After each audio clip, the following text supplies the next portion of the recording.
Jerusalén. Para los cristianos, los hechos más importantes de la historia ocurrieron aquí.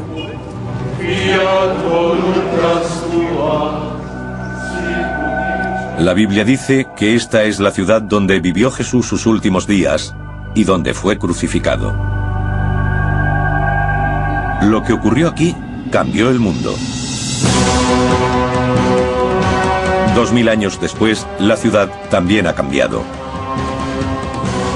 Destruida y reconstruida más de 20 veces en otros tantos siglos. Solo quedan fragmentos, rastros y ruinas de la ciudad que conocería Jesús. Ahora, gracias a décadas de investigación, podemos revelar cómo habría sido con modelos gráficos en 3 dimensiones. Las calles y puertas por las que pudo caminar. La compleja red de abastecimiento de agua que sació la sed de esta desértica ciudad. Las piscinas donde, según algunos, Jesús hizo milagros. El complejo del templo, el corazón de la ciudad y de la fe judía, donde Jesús enseñó y oró. Una extraordinaria obra de ingeniería arrasada casi al mismo tiempo que se terminó.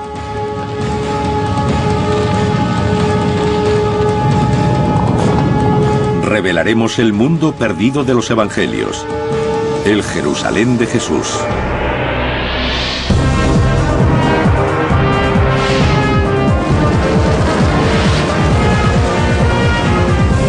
Mundos perdidos, el Jerusalén de Jesús.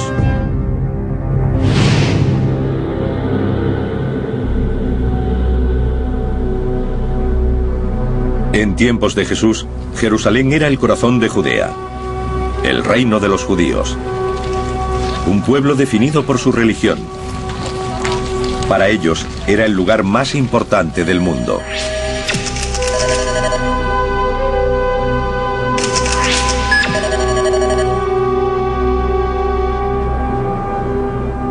Los evangelios describen 3 ocasiones diferentes en las que Jesús vino a esta ciudad. 40 días después de su nacimiento, cuando sus padres lo llevaron para presentarlo en el templo.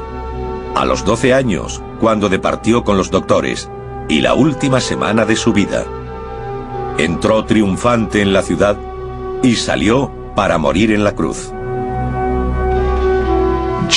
En el siglo I, Jerusalén era el centro del mundo judaico. Había un fuerte contraste entre el lugar de donde provenía y el Jerusalén al que llega. Su hogar era Nazaret, un pequeño pueblo a 120 kilómetros al norte. Nazaret tenía fama de rudo y primitivo. Todo lo contrario a Jerusalén. Llegaba del campo a la ciudad. Cuando Jesús entró por primera vez en Jerusalén, debió quedarse sobrecogido por esa construcción enorme, en comparación con lo que había alrededor.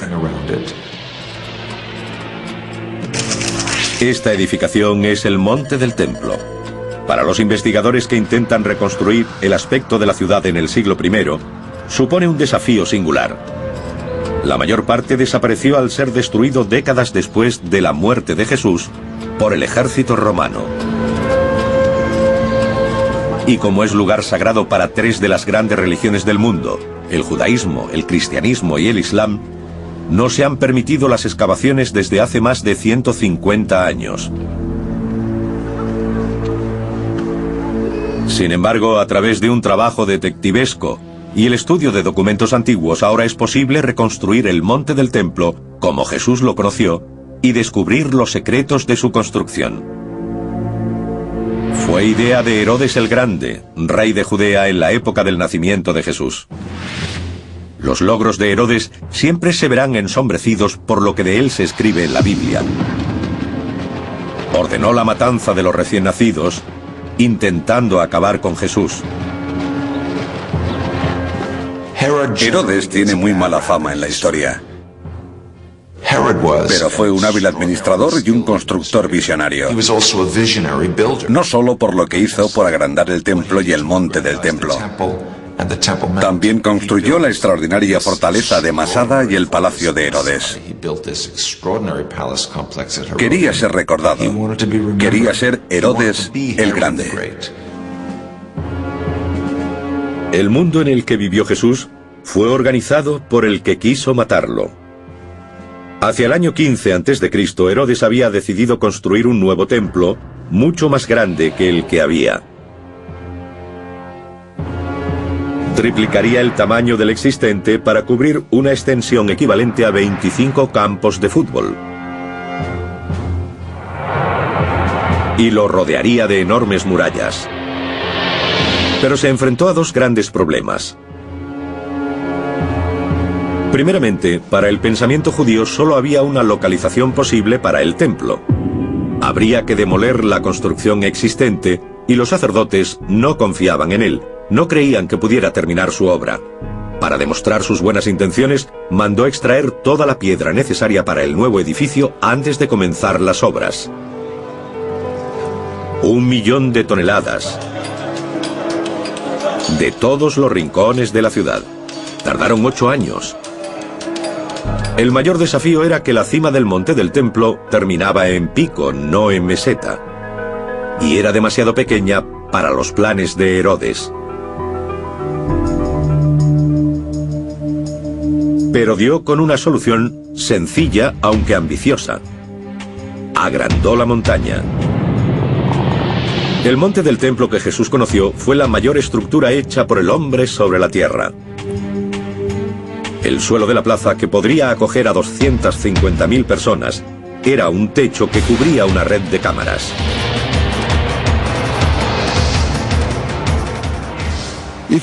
En el monte del templo actual vemos una gran zona lisa nivelada, pero está construida artificialmente. Hay una montaña oculta en el centro. La montaña sería así, y lo que se añadió es suelo suspendido hasta aquí, sostenido por murallas en los extremos. ¿Cómo se suspende un suelo así? Con multitud de arcos y cámaras debajo. En el extremo suroeste del monte del templo hay 4 niveles de arcos que forman salas abovedadas. Cada arco mide 6 metros de ancho por 6 de alto. Esta técnica arquitectónica era bien conocida en la época de Herodes. Los romanos la usaron profusamente. La diferencia es que los hombres de Herodes no emplearon hormigón, sino piedra caliza local. El resultado fue una obra de ingeniería perfectamente ejecutada con 3 grandes ventajas. Era resistente, como para aguantar el peso de decenas de miles de peregrinos. Era duradera. Debía durar eternamente. 2000 años después, el mismo edificio sigue ahí, resistente e impresionante. Y era ligera. Si Herodes hubiera probado la otra alternativa, que consistía en colmatar este espacio, la carga sobre los muros habría resultado excesiva. Tendrían que haberlos hecho más gruesos o se habrían derrumbado. De todos modos, los muros que rodeaban el monte del templo eran enormes. Tenían 4,5 metros de grosor y 36 de altura. Estaban hechos de bloques de piedra labrados a mano.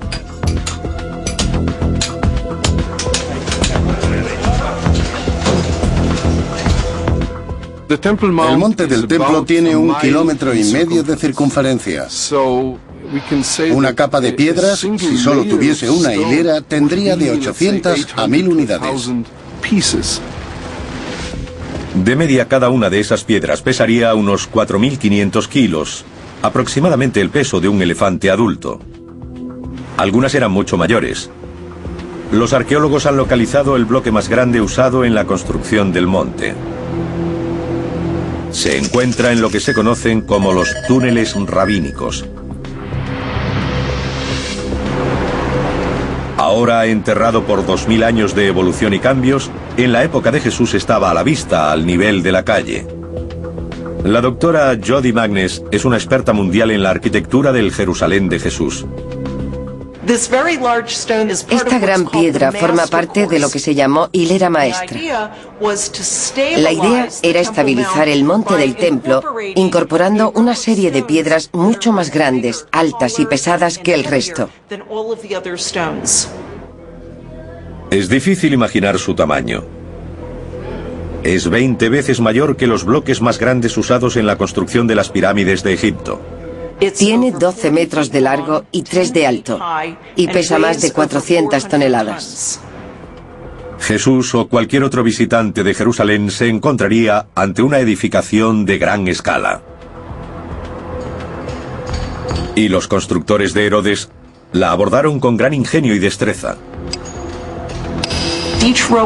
Cada hilera de piedras está ligeramente retrasada, ligeramente compensada con la de abajo.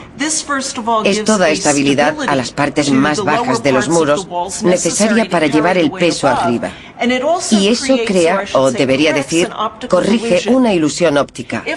Si las piedras se hubieran dispuesto exactamente unas encima de otras, la construcción es tan monumental que habría parecido inclinarse hacia el exterior.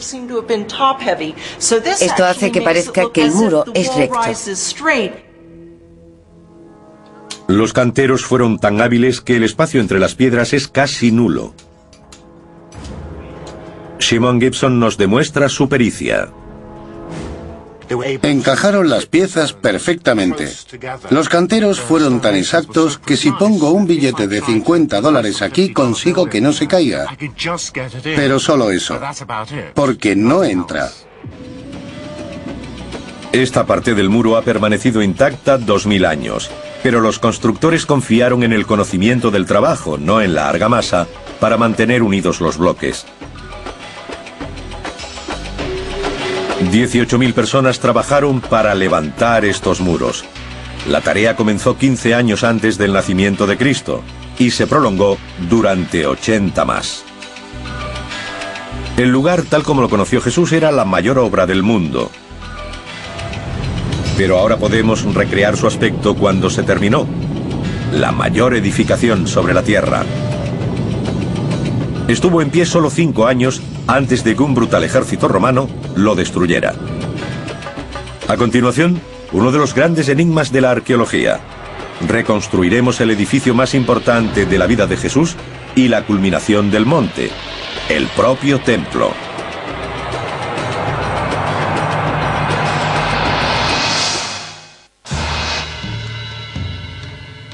Según el Evangelio de San Marcos, Jesús señaló hacia el monte del templo de Jerusalén y dijo: ¿Veis estos grandes edificios? No quedará piedra sobre piedra que no sea derribada. 40 años después, estas palabras demostraron ser proféticas. El ejército romano, aplastando una revuelta judía, destruyó el templo. Para los investigadores actuales, el resultado es uno de los retos más seductores de la arqueología bíblica. Recrear el templo como se alzaba en medio del monte.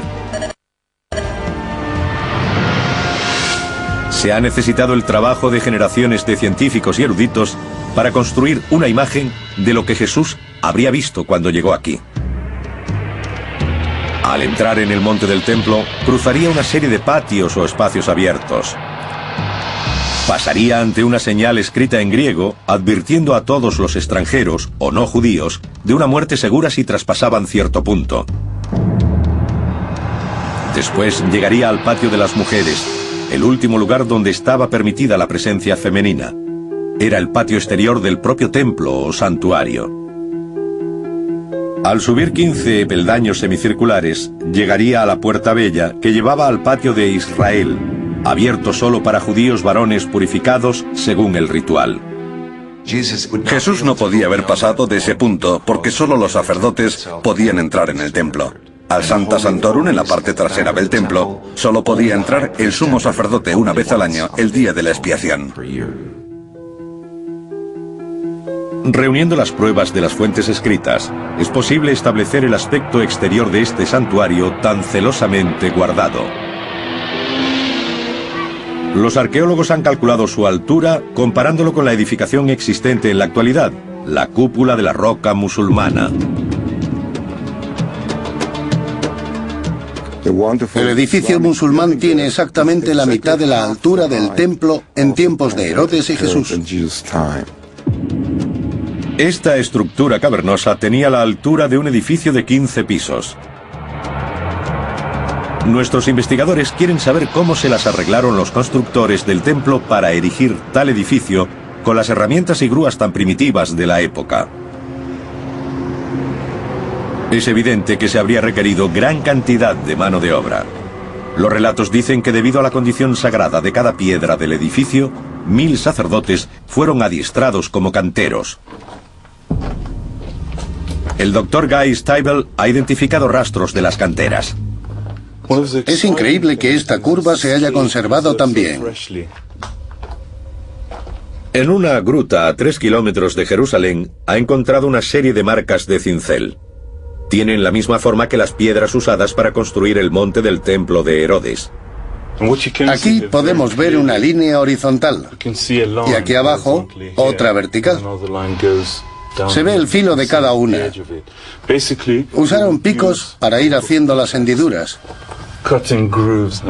y barras para hacer palanca y arrancar la piedra de la cueva, de la pared de la cueva. Algunas de esas herramientas se siguen usando hoy. Pero en la época de Jesús, los trabajadores no disponían de camiones o excavadoras. Aquí se ve que a partir de la marca del cincel hay una línea muy clara. Cuando se sacaba la piedra, se podía dar la forma exacta que querían los arquitectos.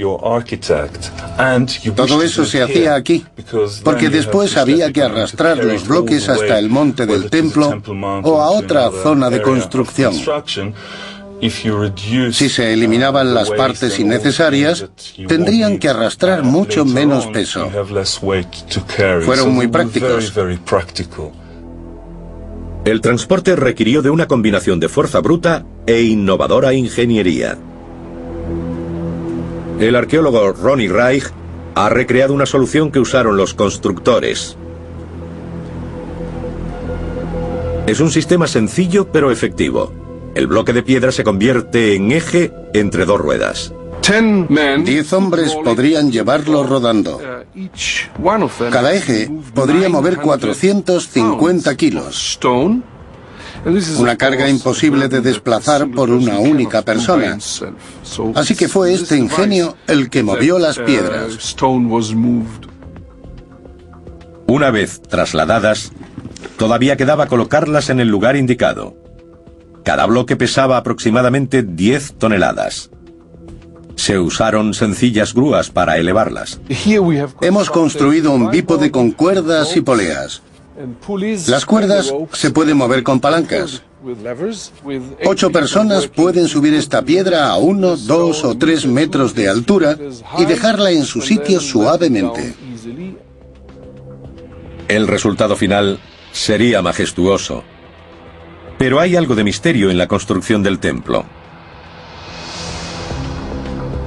El escritor Josefo dice que el templo estaba cubierto de mármol y oro, y que desde lejos parecía una montaña cubierta de nieve brillando al sol.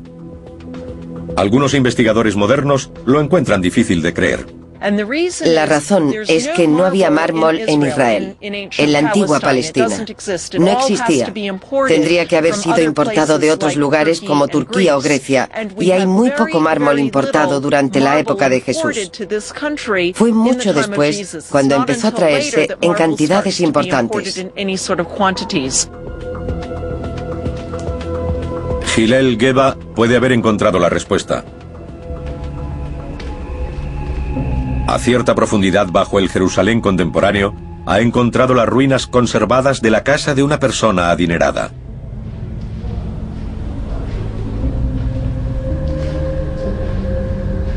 Los muros y techos están cubiertos de complejos dibujos. Y estos muestran que los constructores de Jerusalén trabajaron el yeso creando la ilusión de que era piedra. Este muro ha sido tallado para imitar los bloques que conformaron los muros del monte del templo. Esta es una imitación en escayola de la construcción de grandes bloques. Cada bloque tenía un marco. Está en blanco, sin decoración, pero hay otros ejemplos que la tienen. Parece posible que en la fachada del santuario se usara una ingeniosa técnica. En mi opinión, cuando nuestras fuentes describen el templo con mármol o cubierto de mármol, lo que realmente quieren decir es que el edificio estaba hecho de una brillante piedra blanca, o quizá de piedra cubierta de estuco brillante. Ahora podemos mostrar el templo como habría sido cuando vivió Jesús.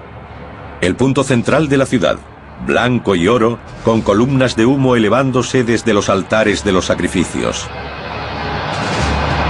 El edificio fue un imán para creyentes de todo el Oriente Próximo.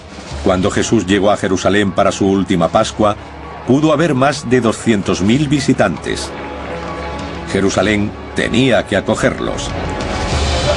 Mientras los peregrinos se ocupaban de sus asuntos espirituales, la vida diaria de esta desértica ciudad estaba dictada por algo mucho más básico: la necesidad de agua.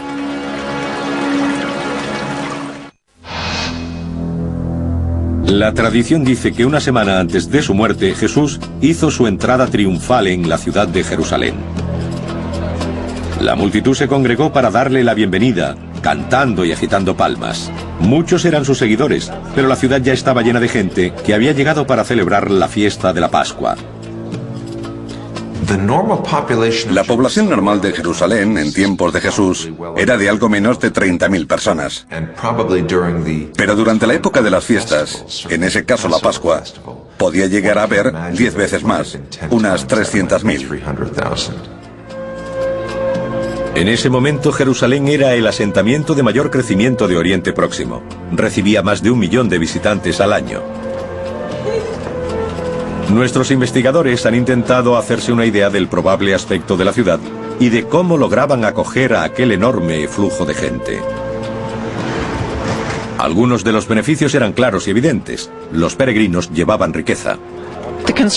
La propia construcción del templo generó mucho dinero.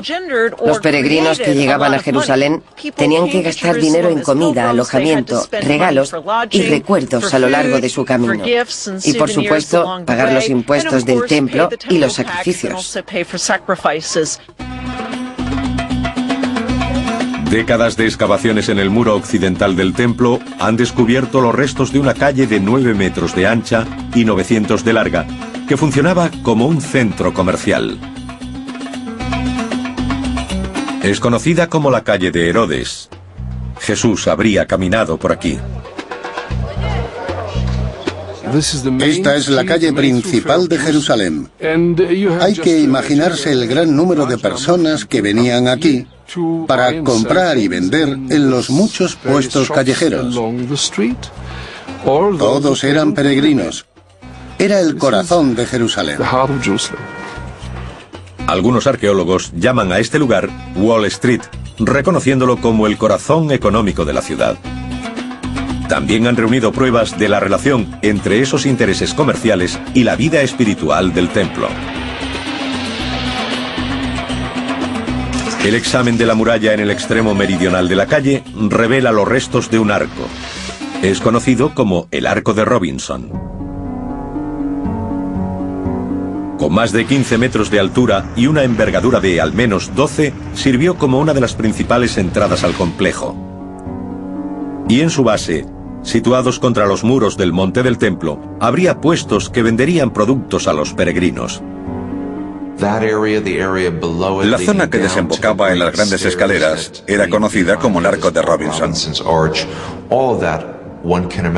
Debió florecer con el comercio, porque la gente que se dirigía al templo era asaltada por vendedores que les ofrecían sus mercancías.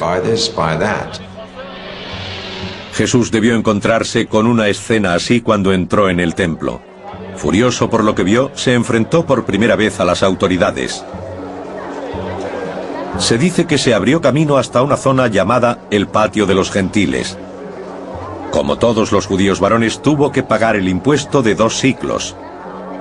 La moneda especial necesaria solo se podía comprar a los cambistas del complejo del templo. Tenían fama de corruptos. El cambio de moneda debía ser una actividad fraudulenta. Los cambistas se aprovechaban de la gente inocente de los pueblos que no estaba acostumbrada a la vida en la ciudad. Jesús debió ver cómo estafaban a aquella gente y eso le enfureció. Esta es la única ocasión en los evangelios en la que Jesús muestra ira. Para Jesús se habían rebasado los límites del templo y quiso echarlos. Tiró las mesas, destrozó los puestos y les dijo: ¿qué estáis haciendo? Habéis convertido la casa de mi padre en una cueva de ladrones.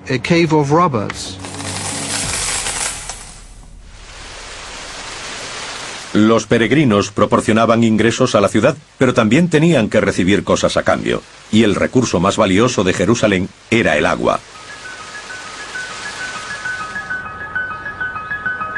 Jerusalén era y es una ciudad desértica. Está a 760 metros sobre el nivel del mar. El río más cercano está a 40 kilómetros de distancia. ¿De dónde conseguían esos miles y miles de personas agua para beber? Había 30 cisternas de agua de lluvia repartidas por la ciudad. La más grande albergaba un volumen equivalente a 20 piscinas olímpicas, y aún así apenas se cubría la demanda. Debían congregarse alrededor de las cisternas. Esperaban su turno porque había poca agua y muchos peregrinos. La gente no solo necesitaba agua para uso doméstico. Necesitaban una cantidad enorme para las purificaciones. Tenían que estar puros para subir al templo y visitarlo. Como parte de sus prácticas religiosas diarias y especialmente antes de ir al templo, todos los judíos debían lavarse en lo que se llamaba agua viva. Jerusalén tenía muchas piscinas diseñadas para este propósito llamadas mikvahs. En la más grande y frecuentada, la piscina de Siloé, fue donde Jesús hizo uno de sus últimos milagros. El Evangelio de San Juan nos dice que Jesús curó a un ciego.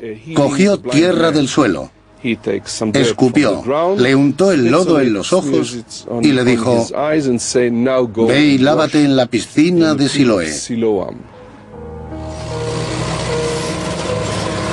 Un descubrimiento fortuito durante unos trabajos de ingeniería en una tubería cercana llevó a Ronnie Reich a localizar el lugar exacto de la piscina y a comprender lo grande que era.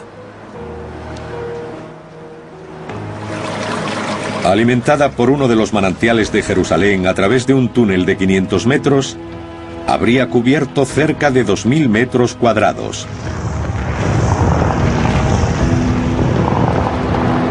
Si Jesús curó a un ciego en esta piscina, la historia de este milagro pudo ser conocida por millares de personas y se extendería por toda la ciudad. Fue un desafío público a las autoridades de Jerusalén.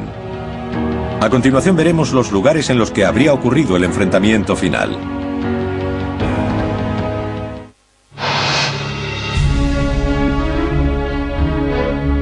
A medida que investigadores, arqueólogos y eruditos bíblicos intentan comprender la metrópolis que fue Jerusalén en tiempos de Jesús, emerge una imagen extraordinaria. Esta es una ciudad desértica obsesionada con el agua, donde los asuntos espirituales rigen todos los aspectos de la vida diaria, donde la ingeniería práctica e innovadora se da la mano con el misticismo, donde en las festividades religiosas la multitud se congrega en puntos claves de la ciudad. Shimon Gibson ha formado parte del equipo que intenta desentrañar y recrear el lugar más intrigante, la piscina de Betesda. Situada al norte del templo, fue el lugar donde, según el Evangelio de San Juan, Jesús le dijo a un paralítico: levántate y anda. Los arqueólogos han excavado hasta los 12 metros de profundidad a través de 2000 años de escombros, para desenterrar el lugar tal como debió verlo Jesús. Lo más fascinante es que incluso antes de que él llegara aquí, se decía que esta piscina tenía poderes curativos. Cuando Jesús llegó a la piscina de Betesda, había una cola de ancianos, tullidos y ciegos. Todos esperaban su turno para entrar. El hombre al que curó Jesús llevaba mucho esperando la oportunidad de bañarse en sus aguas. Y lo que ha descubierto Shimon Gibson encaja en la historia. Los escalones de la época de Jesús están muy bien conservados. Como pueden ver, hay una serie de escalones con un descansillo entre cada tramo. Esos rellanos encajan bien con la historia del Evangelio de San Juan, que dice que los enfermos se metían en la piscina y Jesús hacía los milagros. Los enfermos eran llevados a descansar en los rellanos de los escalones y a bañarse en sus aguas, porque hacían burbujas y se volvían rojas como sangre. Shimon Gibson investiga el sistema oculto de túneles y pozos que regularon el paso del agua a la piscina de Betesda.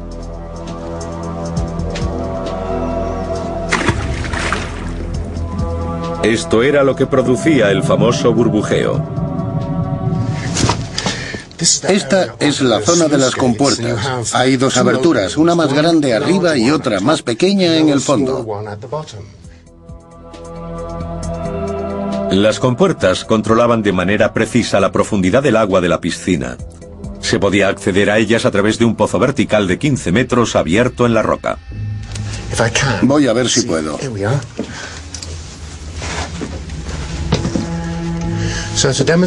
Estoy subiendo por aquí para demostrar cómo lo hizo la gente de aquella época. Aproximadamente por aquí habría un sistema de poleas que habrían usado para subir la compuerta. Un duro trabajo, pero fue un sistema ingenioso. Shimon también ha encontrado una explicación a la aparente presencia de sangre en el agua. En esta roca se ve una fisura y en ella hay tierra rojiza. Dentro del muro del túnel cortado entre las dos piscinas es incluso más roja. Cuando el agua pasaba hacia la piscina septentrional, los que se metían para purificarse pensarían que era sangre lo que salía del agua. Al mismo tiempo, el monte del templo rebosaba con sangre de verdad, porque cuando un peregrino ya estaba purificado, su siguiente obligación era ofrecer el sacrificio de un animal. En momentos de grandes celebraciones como la Pascua, que llevó a Jesús a la ciudad en los últimos días de su vida, se mataban gran cantidad de animales a la hora. Era un sacrificio a escala casi industrial. En Pascua se sacrificaban varios miles de corderos en un solo día. Este es el entorno de los últimos días de Jesús. Tenemos una imagen clara de cómo era Jerusalén en la época en la que fue detenido, juzgado y condenado. Pero muchos quieren saber aún más. Situar los lugares donde ocurrieron los hechos. No solo son historiadores y arqueólogos.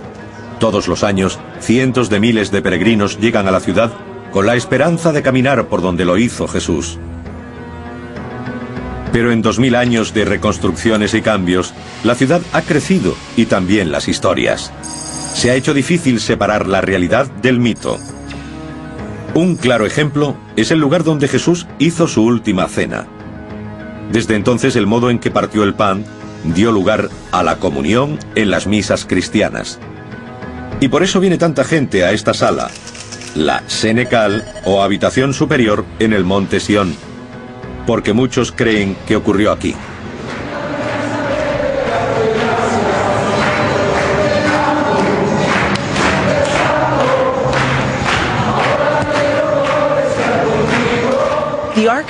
La arquitectura de la habitación, que hoy es identificada como la de la Última Cena, es muy posterior a la época de Jesús. Los arcos o las bóvedas de crucería de la sala son de estilo medieval. Es una arquitectura que no llegaría hasta 1000 años después del tiempo de Jesús. Estos techos abovedados pertenecen al siglo XII, cuando los ejércitos cruzados europeos luchaban con las fuerzas musulmanas por el control de Tierra Santa. No tenemos pruebas arqueológicas de que la última cena se celebrara en esta sala, ni siquiera en la zona donde está situada. Es la tradición que ha identificado el lugar como escenario de la última cena. En este lugar se alzó una de las primeras iglesias cristianas, pero también hay una mezquita y acoge otros edificios. Es posible que la última cena se celebrara en una casa particular de Jerusalén. Habría tenido un aspecto completamente diferente del de la iglesia. Habría sido en una casa normal. El techo habría tenido sencillas vigas de madera y no habría arcos y bóvedas como las que vemos hoy.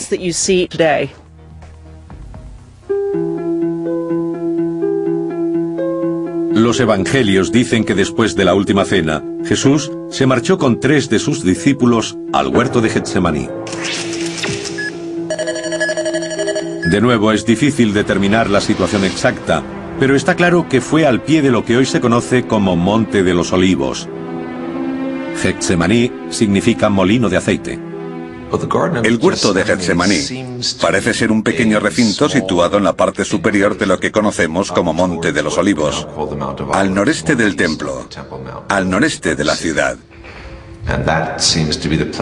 Parece ser el lugar donde Jesús subió a orar la noche anterior a ser detenido.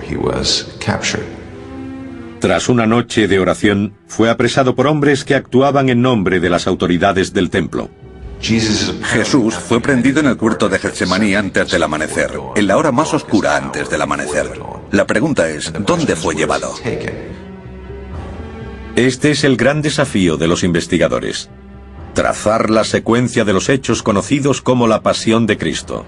2000 años después intentarán reconstruir los pasos que llevaron a Jesús hasta su crucifixión.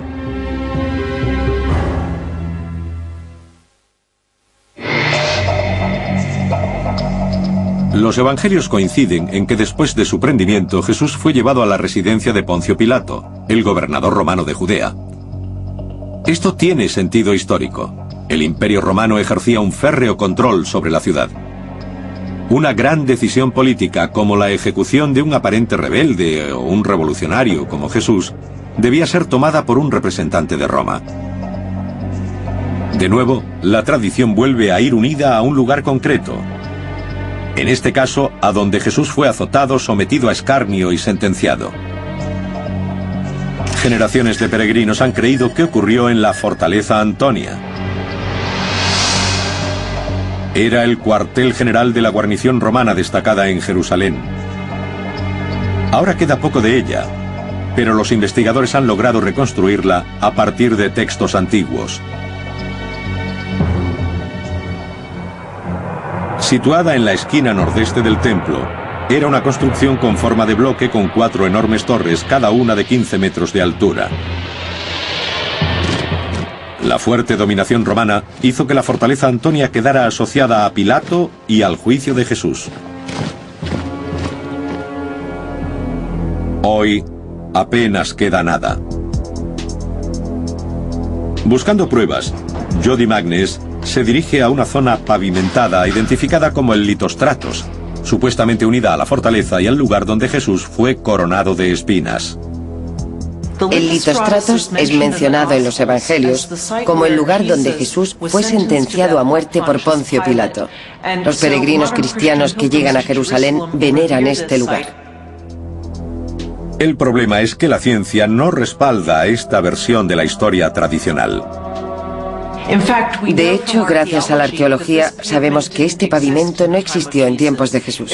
Se hizo después, en el siglo II, por orden del emperador Adriano, como parte de un mercado que construyó aquí. Durante siglos, los peregrinos han recorrido un camino que comienza en la fortaleza Antonia, por el que Jesús debió llevar la cruz. Es la llamada Vía Dolorosa. Por tradición hemos adoptado 14 estaciones en las que la gente se detiene para recordar lo que sufrió Jesús.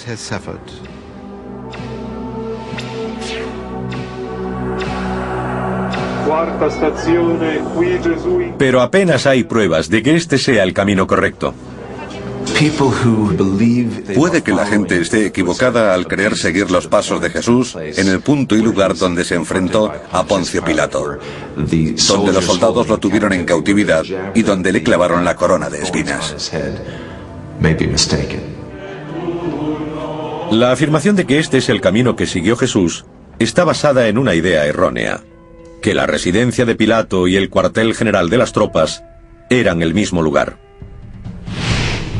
Los datos recientes sugieren que Pilato probablemente vivió en otro edificio, un palacio construido por Herodes. Ahora sabemos que, en contra de la tradición medieval, el juicio de Jesús se habría celebrado en el viejo palacio de Herodes el Grande, el Praetorium, donde estaría alojado el gobernador Poncio Pilato. No se han encontrado rastros de este palacio, pero sabemos que estuvo situado al suroeste del templo. Y si esta fuera la residencia de Pilato y Jesús fue llevado hasta allí, entonces no habría seguido la vía dolorosa.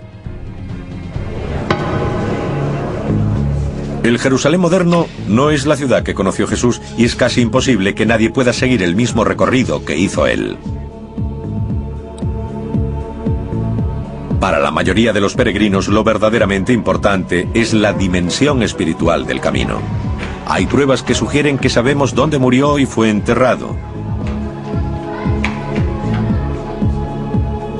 Las escrituras hablan del Gólgota, el lugar de la calavera, como el sitio donde murió.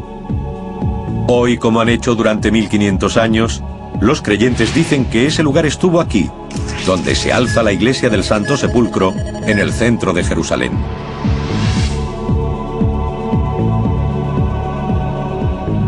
Se cree que este lugar fue convertido en iglesia 300 años después de la muerte de Jesús. Pero algunos eruditos dicen que no podría haber sido el lugar de la muerte y entierro de Jesús, porque el Evangelio afirma que esos hechos ocurrieron a extramuros, ya que la ley judía prohibía la ejecución o enterramiento dentro de la ciudad.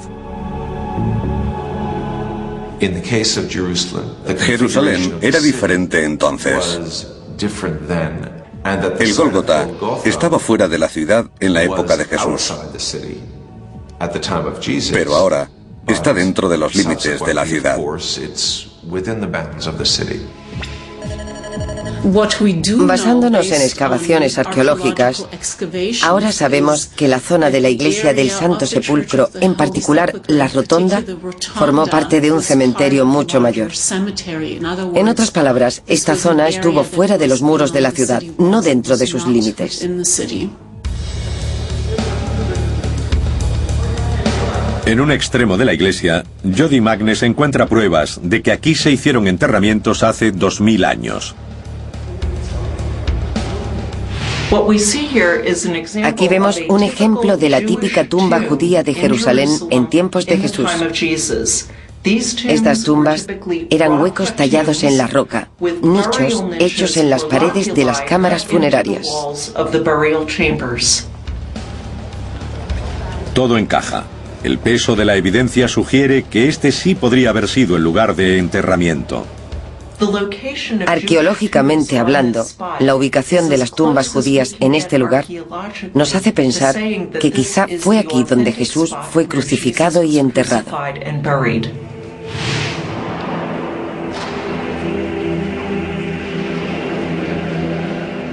Jerusalén es una ciudad extraordinaria y podemos recrear una detallada imagen de cómo fue hace 2000 años.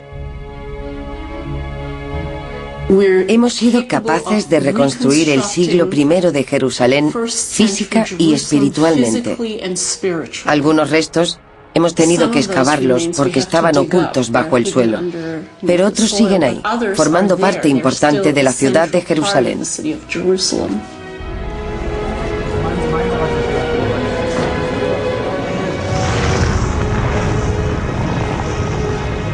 Reconstruyéndola, hemos conseguido una imagen de un tiempo y una vida que, sea cual sea nuestra religión, tuvo un importante papel en la forja de nuestro mundo.